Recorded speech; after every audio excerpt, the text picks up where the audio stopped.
Welcome back to another episode of today's Economic News, where we take a deep dive into the financial follies and the economic entanglements that shape our everyday lives. I'm your host, John, and today we're visiting a realm that touches every household: pharmaceutical pricing.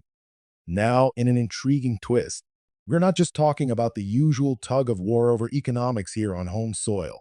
Instead, we've got former President Donald Trump in a rather theatrical move, adding an international flair, or perhaps a taunt, to the conversation. Imagine this: a former leader of the free world recalling a phone call in which he mimicked French President Emmanuel Macron's accent. Aside from the humor, or lack thereof, what does this really mean for you and me? Hang tight as we unravel this convoluted tale involving drug prices, tariffs, and the kind of diplomacy that seems more fitting for a comedic sketch than serious international policy. We should be up in arms about this for a number of reasons. First, let's remember, these aren't just abstract numbers or policies. We're talking about the cost of medications that many depend on to survive and thrive every single day. And yet, what do we get? A comedic portrayal turned domestic policy discussion that feels more like theater than thoughtful leadership. Something's not quite right when the stakes are this high.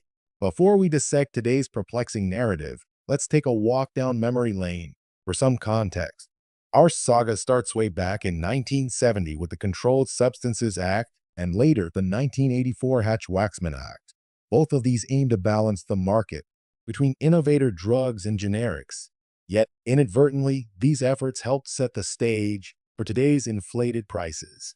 Fast forward to 2010, the Affordable Care Act attempted to further tackle drug pricing, but key issues like powerful pharmaceutical lobbying remained untouched.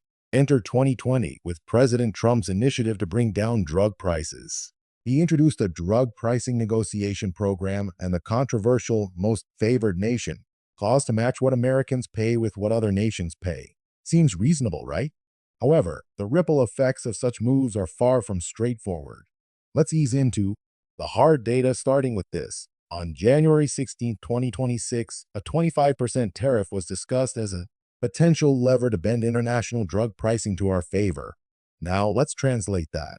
Imagine this 25% isn't a mere tariff on, say, luxury goods or electronics, but rather on the very substances that your life might depend on. It's not apples we're pricing here, it's medicine.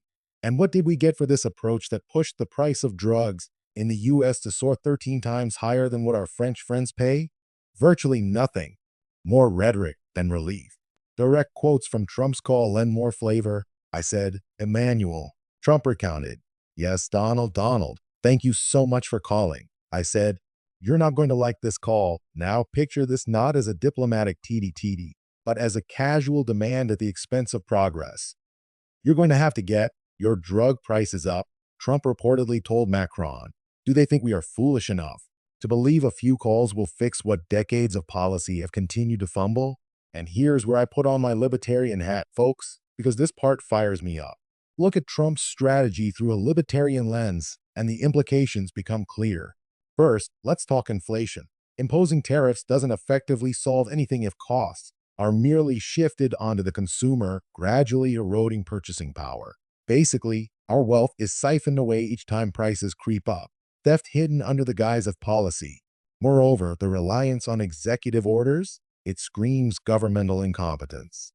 We're seeing a series of memos rather than a long-term bipartisan strategy. This patchwork of rushed directives and reactionary measures doesn't just create confusion.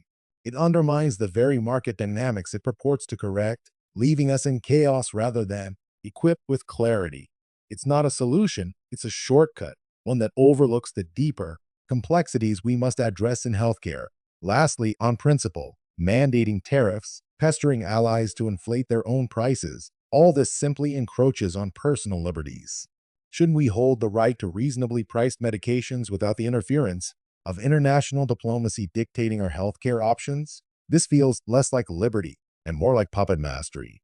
To sum up, what's the takeaway for today? Well, it's that drug pricing, influenced by international posturing and half-baked policies, remains one of our most pressing and unsolved economic challenges. If you're tired of footing the bill for mistakes not of your making, if you want smarter solutions and real reform, now's the Time to speak up, hit that subscribe button, and join our community fighting for fiscal sanity. Until next time, keep your wallets close and your expenses closer.